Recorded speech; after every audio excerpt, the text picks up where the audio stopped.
Hi, I'm Christy Rost. One of my fondest memories of our sons when they were growing up was hearing them yell, "I smell cookies," when they'd walk in the door from school. Over warm cookies and a glass of milk, they'd tell me about their day. But today, I'm making sweet treats for you. Welcome to At Home with Christy Rost.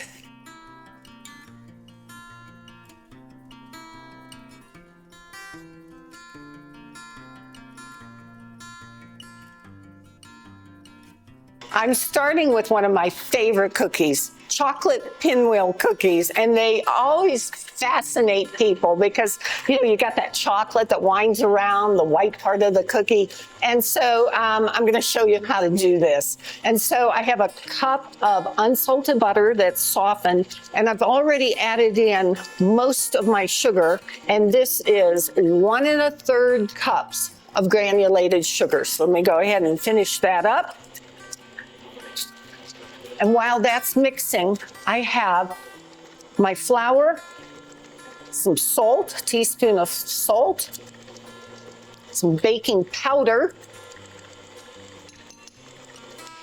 and I just stir this together like that. Okay.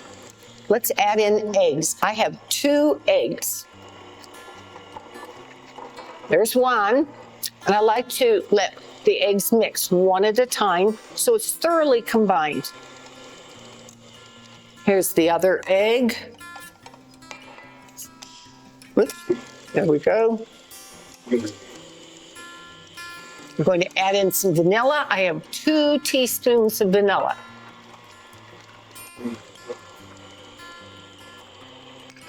Then I'm going to stop the mixer and scrape down the bowl.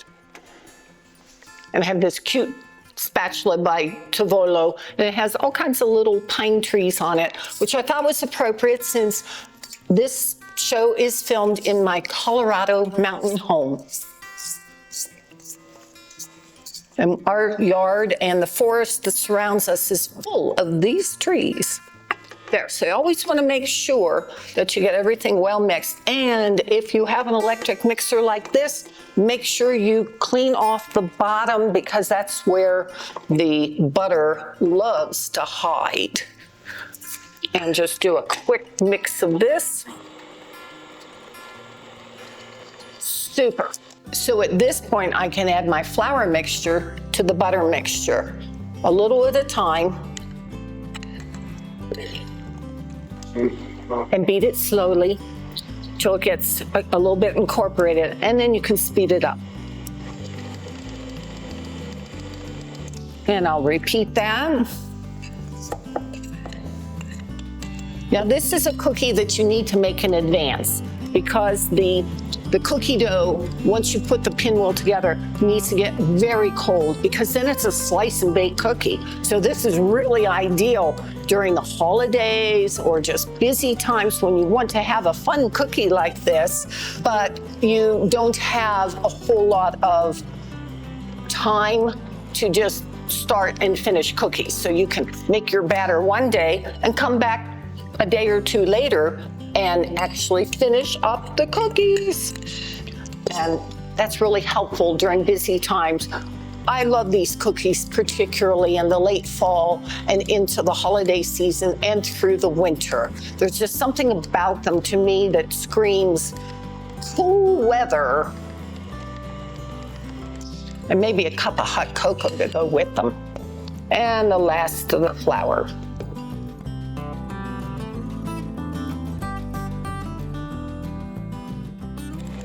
You want to make sure it's very well mixed. Good. Unplug. I always unplug my mixer before I do anything with the beaters. I hear the oven letting me know that it is hot and ready. So get all of this cookie dough off. I can really smell the butter and the vanilla in this. It's really quite lovely. Be sure to get all of this off the beater. Then I like to flatten out the cookie dough a bit so I can tell how much I have in here because I'm going to divide it in half.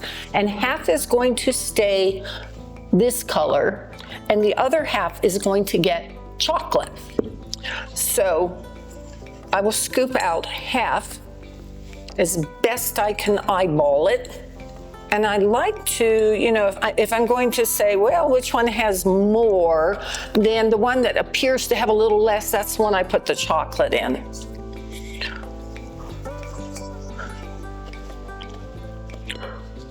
I think that's pretty close to half and half. So I'll leave this one in this bowl and just put it back here for the moment. And this one I'm going to add the chocolate. So take my little itty bitty Volo spatula here. I have 2 squares of unsweetened chocolate. I'm gonna add this in. And I melt mine in the microwave. Some people do a double boiler, but I melt it in the microwave, 50% power. It takes about 2.5 to 3 minutes. And I'll do it at the 50% power for 1 minute and then check it, and then do another minute and check it. And at that point, then I can tell if I need to, increase the amount of time. It's important that you not burn the chocolate. So wait until it is really, really, really soft and a lot of it's melted, but not all. And then take a spoon and just stir. And as you stir the hot chocolate, that portion that's not melted yet will melt. So I'm just mixing the chocolate all the way through here.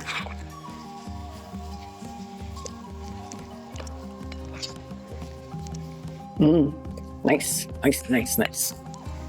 If chocolate isn't your thing, I will tell you, you can also divide the batter in half, like I did, and add pink food coloring to one half, or perhaps light green if you're going for the holidays. And then you can have pink pinwheel cookies or green pinwheel cookies. So what I'm going to do now is I'm going to roll out the white dough. Then I'm going to roll out the chocolate dough. So while I do some of that transferring and get that started, we're going to take a quick break and I'll be right back. Experience an immersive culinary adventure with Atlas Ocean Voyages. Led by seasoned experts, savor regional flavors and exclusive culinary moments. Discover captivating destinations and authentic traditions aboard elegant, all-inclusive yachts hosting fewer than 200 guests. Atlas Ocean Voyages, where every Epicurean adventure is a feast for the senses. So I've rolled out both colors of the cookie dough, and now I'm going to flip the chocolate onto the white. This can get a little messy. Sometimes just bear with it. Sometimes it's a little difficult. I'm going to try and line it up here as best I can. The trick is to roll them out approximately the same size. Oh, she's good. That was great. It's not always that easy, but it's always fun. Okay. Fantastic. Now I'm going to save this paper, okay? I'm going to need it. So this is one of the reasons I love using a pastry cloth. I can now use it to help roll this dough. Okay? And I want to make this nice and tight. So I'm going to just tighten it up here so that I have a good swirl in the center. And then use the pastry cloth again. And these are not expensive, okay? You can get these at almost any specialty cookware store. And just use it to roll tightly your dough. See? And then keep rolling. See? I'll move it this way so I don't run out of board. Oh, almost done.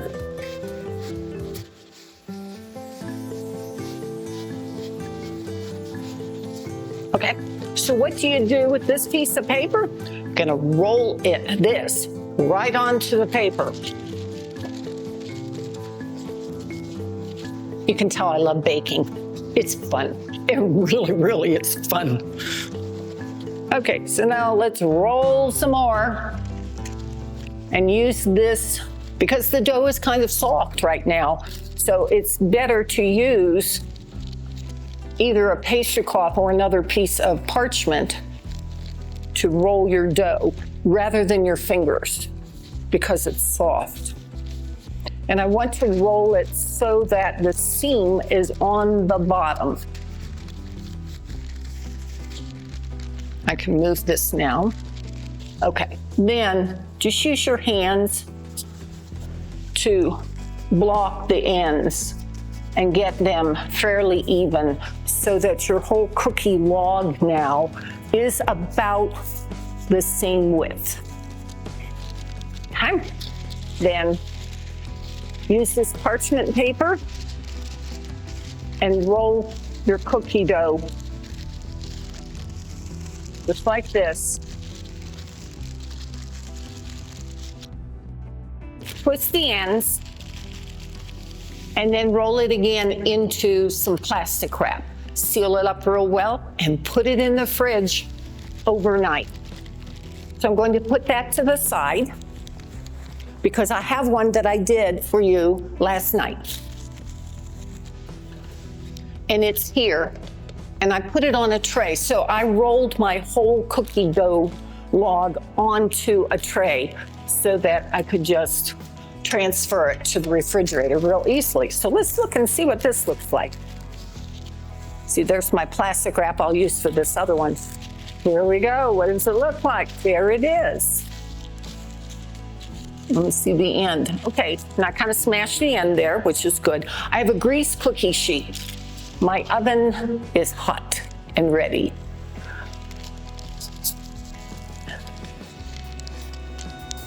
The first couple of cookies will be a little uneven. There we go, okay? And put them on the cookie sheet. Make them about 1/8 to 1/4 inch thick, depending on your preference. And put them on the cookie sheet. They will expand, so leave some room between the cookies. And use a nice sharp knife for this. The other thing is, once you fill your cookie tray, if you aren't going to use another cookie tray right away, re-roll the cookie log and put it back in the fridge because you need to keep this cold. Aren't they fun? Look at that. Whoopsie. Better to use the knife. There we go. So I'll fill this tray. I'll put them in the oven. I'm going to bake them for about 6 to 7 minutes at 375, and they'll be all set. So we'll be back in a few minutes.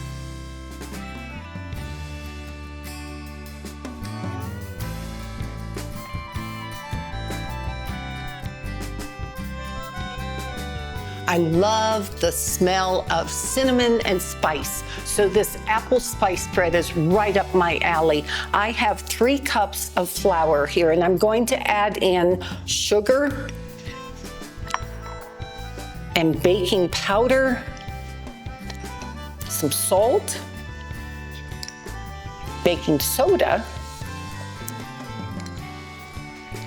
a good teaspoon and a little bit extra of Saigon cinnamon, some allspice, and some freshly grated nutmeg. I'll just use my microplane, take your whole nutmeg, and grate like this. Now this recipe you'll find on my website at christyrost.com. So you'll have all the measurements right there. There. So I stir this together. And this is a quick bread, okay? I'm not using butter, I'm not using the big mixer, none of that. This is just a real quick bread. Boy, you can smell all the spices in here. It smells like fall, smells like winter, smells like the holidays. So I'll put that aside for a few minutes. I have another bowl, and I have 3 eggs. And I'm going to whisk these. I have 3/4 of a cup of milk.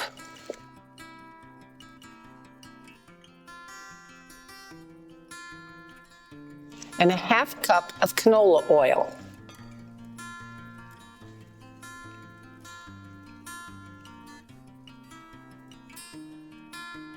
Then I bring the flour mixture back and pour this in all at once.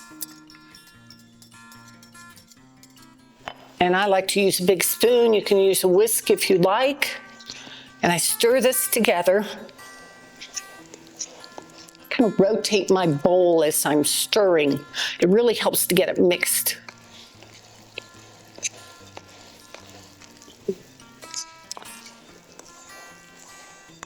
And then come the Cosmic Crisp apples. So I've taken 2 medium-sized Cosmic Crisp apples, which are really juicy and sweet. And I peeled them and cored them and chopped them very small.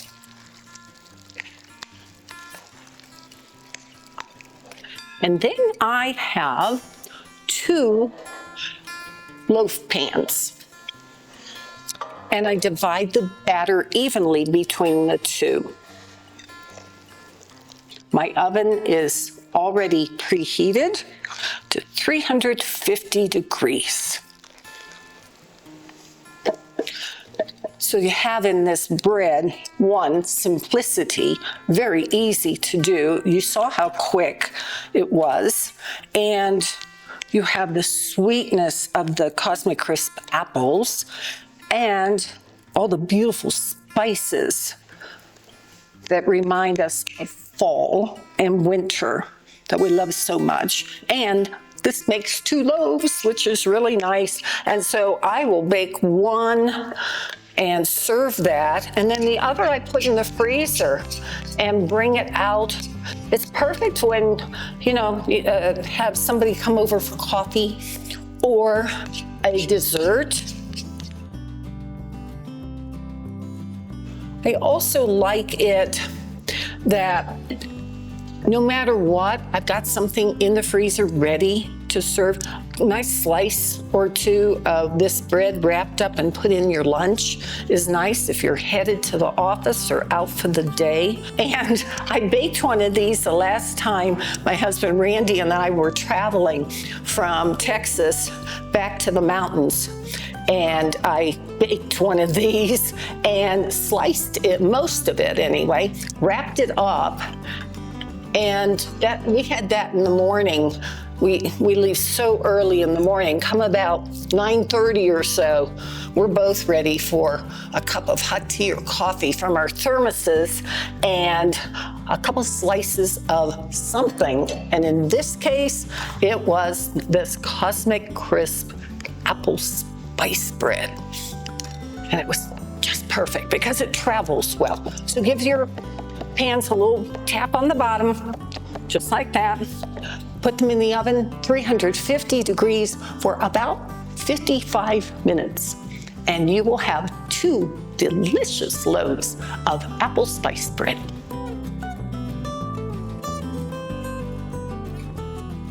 I'm going to make you just a very simple cookie, but it has such incredible flavor. It's Moroccan almond cookies. And I got this recipe idea from a recent trip to Morocco. I was on a Atlas Ocean Voyages cruise last fall as a guest chef. And one of our stops, 3 of our stops were in Morocco. One was in Tangier. I'm adding cornstarch to flour. One was in Tangier, the next one was in Casablanca, and the 3rd one was in Safi. And it was in Safi that Randy and I went to a wonderful little restaurant where they served tea and cookies, that kind of thing. And I had the most amazing almond cookies there. So I decided that I would learn to make almond cookies. So I've put in 1 1/4 cups of butter, 1/2 cup of granulated sugar, and 1/2 cup of confectioner's sugar. And I've mixed these really well. I just added in some ground roasted nuts. And once that's well blended, I'm going to add in a teaspoon of vanilla,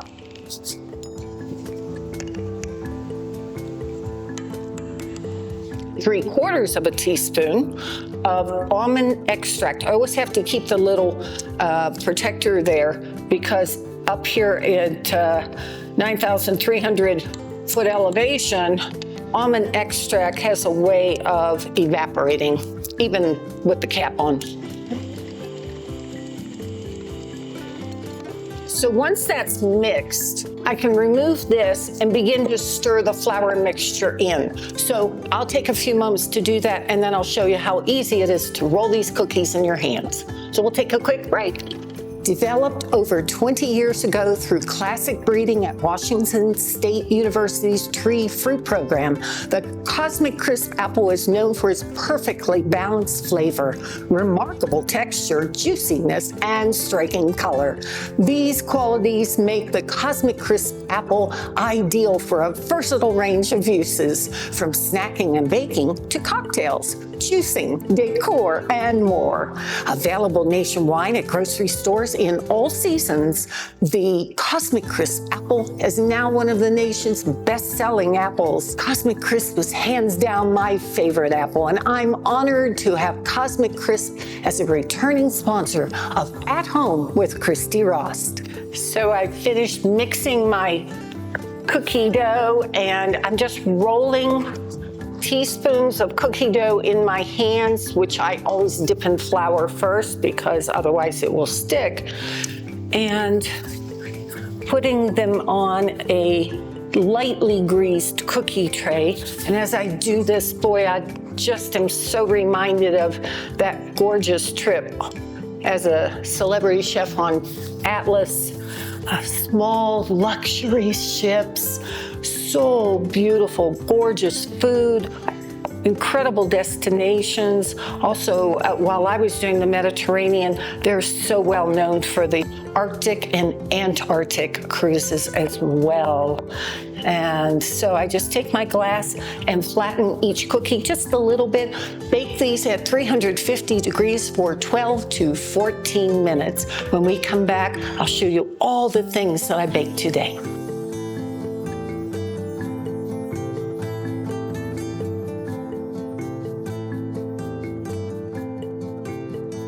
I love baking. I always have. And to be able to bake for you today and create sweet treats for you was just such a pleasure. So I started with the chocolate pinwheel cookies. And if you have a bit of a kid in you, you're probably going to eat them right around the cookie rather than just biting in. And that's half the fun. And then I made the Cosmic Crisp apple spice bread, and I have some here that I've already sliced. You can see how those sweet, sweet bits of apple in a sweet batter that's got beautiful cinnamon and spice is just going to be so welcome in your home. And finally, I finished up making the Moroccan almond cookies, which were inspired by a marvelous trip to the Safi in Morocco. So thanks so much for joining me today on At Home with Christy Rost, where great food, beautiful wines, and hospitality are a tradition.